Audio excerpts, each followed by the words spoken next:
Hey y'all, happy Tuesday.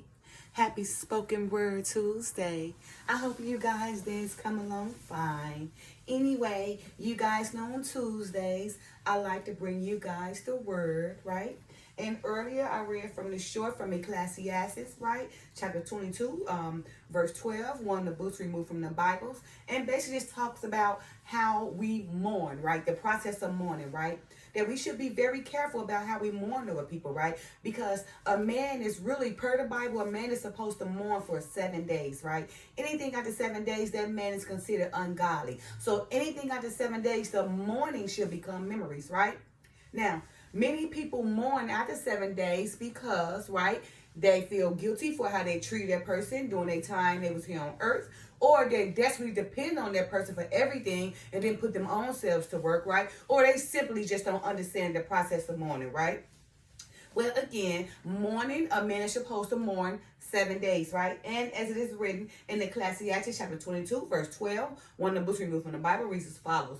7 days do men mourn for him that is dead, but for a fool and ungodly man all the days of his life. So, as it is written, right? 7 days a man shall mourn, right? But anything after 7 days, then there would be a fool and an ungodly man, and they would be a fool all the days of their life because of the way they mourn it. Because if you mourn for someone so long, you start getting depressed and losing yourself, right? You can't move forward because you don't let this person, that's gone already control you moving forward after they left earth. So be careful how we mourn, right?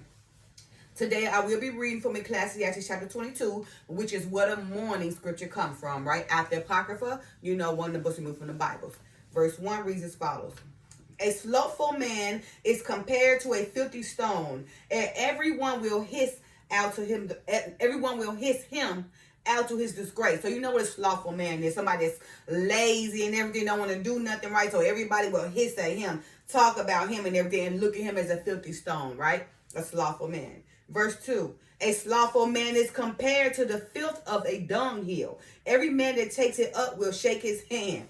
Like, okay, a slothful man is compared to the filth of a dunghill because he's so sloth, he's so lazy. Everybody talking to him, and every man that take it up will shake his hand, and be like, everybody else talking and shaking hand, whistling behind you too, right? An evil nurtured son is a dishonor of his father that begot him, and a foolish daughter is born to his loss. So an evil nurtured son is to dishonor his father, because if he's evil, then he's not representing his father, right? He is actually making his father look bad, right? So if he's evil, and not nurtured right, if that father didn't nurture him right, or that mother, then he can represent his father right. And then he embarrasses his father, right? And everything. He becomes dishonor his father, right? And a foolish daughter, a daughter who is not brought up right, she'd be foolish to her mama. She become these HOEs and, and going and sell her body and doing things. No respect for herself, no respect for the man, no respect for nobody, because she's too foolish to understand. So therefore, the mother and dad of that mother is born a loss, okay? Well, has born a loss. Verse 4, a wise daughter shall bring an inheritance to her husband, but she that liveth dishonestly is her father's heaviness, right? So he's saying a wise daughter, right? A wise daughter will bring an inheritance to her husband, right? Proverbs 31, right? The Proverbs woman. She know how to get out there and build that field and make it happen, right? To make her husband shine, right? Mold her husband as she is his superior refiner, right? The wife, being a great companion to the man, because if she's a great companion to the man, then she becomes his superior refiner. Then she build that house in the field, right? So he can represent and lead as the king, right? So again, a wise daughter shall bring an inheritance to her husband. She already did what she got to do. Like, I went to school, I did all I had to do, establishing myself, because it was all for my husband, right? Although we was being separated from, man and woman during the agriculture, during time, I never got that out the back of my mind. I always kept it in my mind that whatever I'm doing is going to do for my husband. So whatever education I've done, whatever cooking I've learned, whatever skills I obtained, everything I learned was an inheritance for my husband. All right? And let's see. But Okay, but she that liveth dishonestly is her father's heaviness, right? So one that liveth dishonestly is her father's heaviness, because he can't, brag on her. He can't talk to people how good his daughter is. He don't got nothing to say, because his daughter out there running around here, probably selling her body, disrespect for everybody, don't know how to talk to nobody, disrespecting the elders, right? Ain't setting a great example for nothing. So in turn, she is causing her own dad heaviness or her mom heaviness. But we also got to realize, how did the mom and dad nurture that child?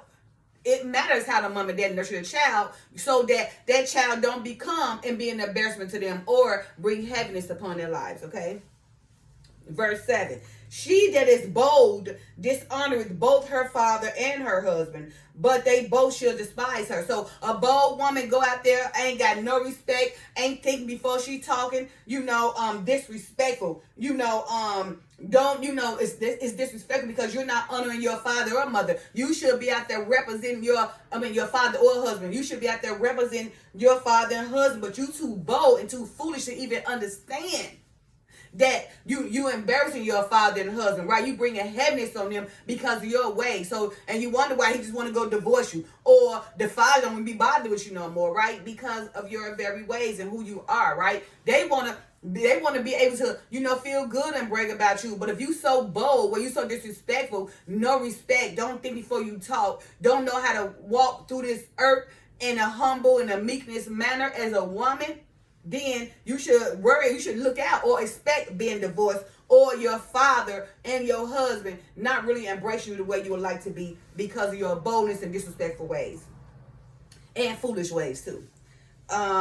Verse 6. A tale out of season is as music in mourning, but stripes and correction of wisdom are never out of time. So a tale out of season, like, some people just say things, it's best to, to say things in due time. Don't just say things out of order, right? That's what it's saying. A tale out of season, right? So even if it is right and the season and it's not the right season, that what you're talking about, it's going to be like a music in mourning, because it's not the right time and place to say it yet, right? So be careful on how we say things and how we do things, that it should be in the right season, because although it could be the right thing, but it's not the right time.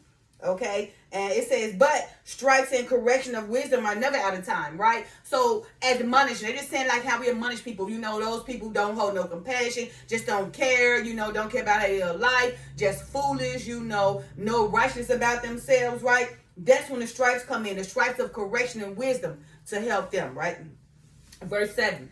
Whoso teacheth a fool is as one that glueth their potsherd together, and as he that waketh one from a sound sleep. So whoso teacheth a fool, exactly what it says. If someone have enough wisdom teaching a fool, then yes, it's like it glued the potsherd together. It glued those pieces together, right? So all those shattered pieces has been glued together, right? And they have been waking out of a sleep. So it's like, whoso teaches a fool, it's like it's like one that glued they potsherd together, and as he that waketh one from out of sleep, because that fool be very well asleep. But that person who have wisdom is able to wake him up, put all those pieces, all those shattered pieces together, right? So it can become whole again. Verse 8. He that telleth a tale to a fool, speaking to one in a slumber. When he had told his tale, he would say, what is the matter? So it's just like talking to somebody, the more you talk, the dumber you get. You got so many people you talk to, and it goes through one and out the other, and you done all this explaining, and they'll turn right around and say, well, what did you just say? That's the fool. Like, you just spent all your time preaching and helping them and teaching them, and after all this time and energy, they will turn right around and say, what you just say? That's why I say, he that telleth a tale to a fool, speaking to a one in a slumber, right? Because whatever you tell them, they sleep, they don't understand, okay? And when you get done telling them, they're going to turn right around and say, what did you say, okay? Verse 9. If children live honestly and have wherewithal, they should cover the bases of their parents. So like I said, if children live honestly, we live honestly by the truth, the way we should go, then we should cover, the barrenness of our parents. We should make them happy. They should be proud of us, okay? And brag on us. Verse 10. But children, being haughty, through disdain and want of nurture do stain the nobility of their kindred. So it's just saying children being haughty, right, and disdain, just being, unsatisfied, not being happy, just being mean and rude because of how they was nurtured, because of how they want nurture, how they want attention from their parents, and their parents not giving it to them, right? So because the children aren't nurtured like they should be, then they become haughty through disdain, right? Because they want nurture from their parents. Okay. Verse 11, weep for the dead, for he that lost the light, and weep for the fool, for he wanted understanding. Make little weeping for the dead, for he is at rest, but the life of the fool is worse than the death. Okay. So he's just saying, weep for the dead, although, right, because he has lost the light. He's died. He has no more life. He cannot repent no more, do anything or show righteousness, right? So weep for the dead, okay? And weep for the fool, right? Have putting on the fool because he won't understand it. The person a foolish person don't know because they don't have no understanding. So they foolish. So weep for them too, that they get understanding, okay? And it says, make little weeping for the dead. So make little for the weeping for the dead because he's at rest. He had his time on earth, okay? Now, depending on what he did, his works or his devices, he portrayed on earth does matter at the time of his rest, right? But we weep a little for the dead because we should expect death, okay?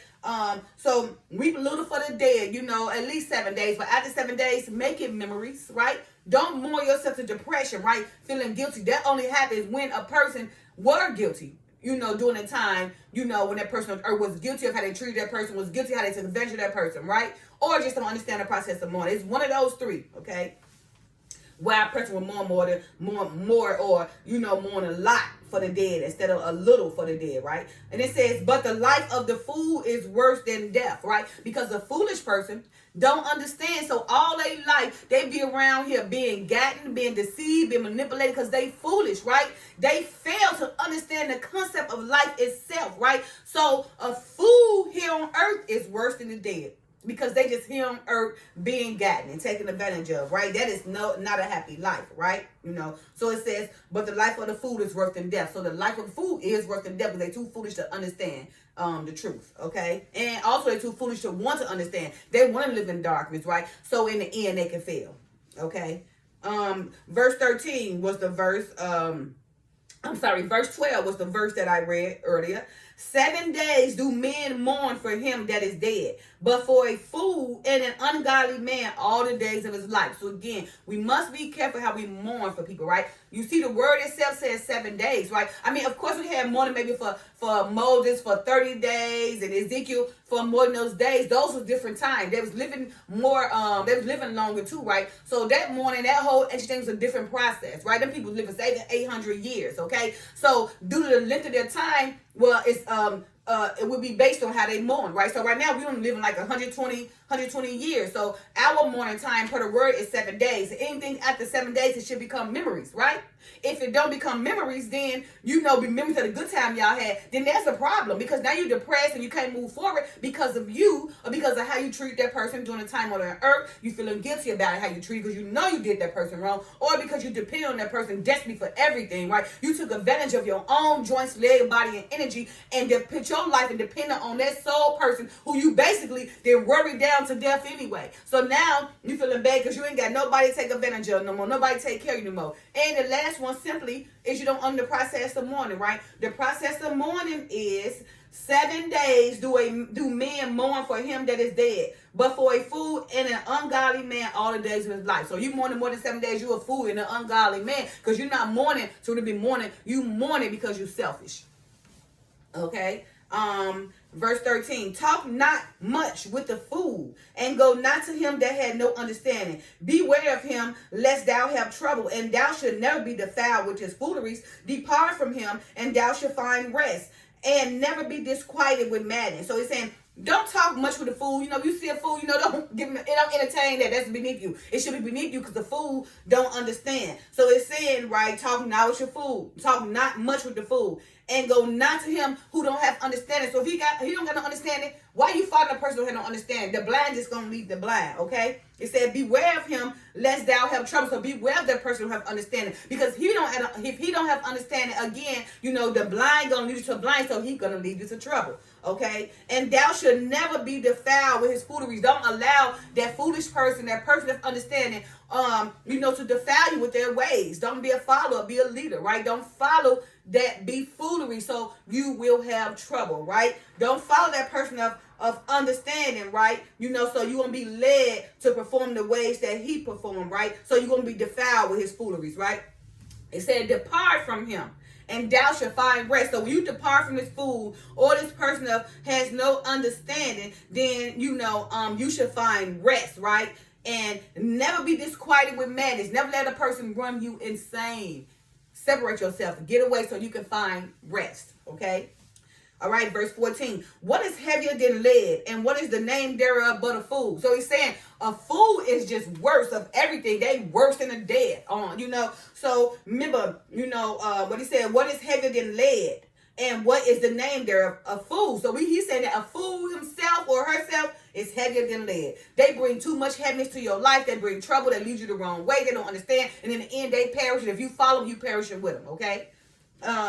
Now, verse 15. Sand and salt and a mass of iron is easier to bear than a man without understanding. And that's true. So he's saying, now you know how heavy sand, salt, and a mass of iron. But the Father is saying through the Messiah that it's easier to bear than a man without understanding. You know why that is? Because a man without understanding will make your life very heavy with all their drama, all they be foolery and everything they bring to your life. You can't sleep, you can't work, you can't move forward because you allow this person to disturb you, right? So that's why he's saying, what is heavier? Sand and salt and a mass of iron is easier to bear. All these technical things than a man without understanding. Then in a foolish, no understanding man. Okay. All right. Verse 16, as timber girt and bound together in a building cannot be loose with shaking, so the heart that is established by advised counsel shall fear at no time. So just saying, as timber and girt bound together, right? When you bound timber and girt together, then you can't loose it. You can't shake it, right? It's stationary. So it's saying, so is the heart that established by advised counsel shall fear in no time. So is the heart who has been led by the word of the Father should never fear. Okay? Because his heart is like timber and girt that is bound together, cannot be shaken, it's unwavering, right? So if his heart is established in such a way with counselship, then he or she would not fear at all. Verse 17, a heart settled upon a thought of understanding is as fair plastering on the wall of a gallery. So he's saying a heart, settled upon the right thought, have a heart who have understanding, will be fair, as the plastering, as the wall on the gallery. So they're going to be fair. You can trust them, okay? Verse 18, pales sat on a high place will never stand against the wind. So a fearful heart in the imagination of a fool cannot stand against any fear. Okay, so he's saying pales. That's just someone maybe without color, just so bland, struggle with the power of evil, right? That's weak, right? So he's saying, pales, and they were sitting on the high places too with all they evil ways, right? But they would never stand against the wind, right? So a fearful heart in the imagination of a fool cannot stand against fear. So a pale person who sit on high places would never stand against the wind. They're really weak, right? Because of their ways, their evil ways, which is going to turn against them in the end anyway. And a fearful heart in the imagination of a fool cannot stand against fear. So if you a fearful person, right? Your heart cannot stand in the imagination of any fear, right? Because your heart, is fearful, right? So anything you try to do because your heart being fearful will not be able to stand against fear. That's why, if your heart, is bound together with timber and girt, then it wouldn't be shaking and you won't fear at no time. But if you foolish, you're gonna fail because you're weak, and then you pale you're gonna fail because you struggle against evil and you weak, right? And if you have a fearful heart, you know, and you a fool and you cannot stand against any fear. Verse 19, he that pricketh the eye will make tears to fall. He that pricketh the heart make it to show knowledge. So it said, he that pricketh the eyes, like, you know, pricketh the eyes, sharp, hit a sharp in the eyes, you know, may make tears, you know, or just with them words, it can be sharp and make tears come to your eyes, right? But he that pricketh the heart, you know, because remember they said the Father word is sharper than any two-edged sword. So when you use that word to pricketh the heart, it brings about knowledge. They got to start thinking now, you know, trying to get themselves together, thinking like, ooh, what did I go wrong? So it brings about knowledge when you prick their heart, when you hit them where it hurt. Okay? Verse 20. Whoso casteth a stone at the birds frayeth them away. And he that upbraided his friend breaketh friendship. So it's just saying, whoso casts a stone, you know, throw a stone, fray it away, it fly away. But whoso upbraided his friends, they also breaking friendship. And upbraiding a friend is like, you know, betraying them, going on their back, trying to show, you know, trying to make them embarrassed in front of people, you know, stealing from them, you know, just making them look so bad. You're upbraiding them, right? Making them beneath you, embarrassing them, you know, making them a mockery of everything, right? You know, that kind of friendship become unbreakable. You can't even get that friendship back, right? It says, so whoso, you know, throw the bird, you know, throw the stone at the bird, scare them away, and whoso upbraid their friend, break their friendship, okay? So be careful how you treat your friend. Verse 21, though thou drawest a sword at thy friend, yet despair not, for there may be a return into favor. So he's saying now, even though you might draw a sword at your friend, okay? Mess around, y'all got into it because over something else you messed around and, you know, said something to him to make them mad, right? Now, you know, despair not, because once you want, even though you did that, that friend may come back and do the same thing to you. So that's why it's saying, you know, eye for an eye, tooth for a tooth. So he's saying, you know, though thou drewest a sword at thy friend, yet despair not, for there may be a returning to favor. It's coming back, okay? Verse 22, if thou hast opened thy mouth against thy friend, fear not, for there may be a reconciliation, except for upbraid, or pride, or disclosing of secrets, or a treacherous wound. For these things, every friend would depart. So you see, so y'all can get into it, you can cuss each other out, and y'all can be friends again. But when you upbraid your friend, right? You know, like when you privately upbraid your friend, betraying them, you know, disclosing their secrets, or, you know, trying to kill them and everything, right? You know, these friends, that friendship is not mendable, right? You know, those friends depart.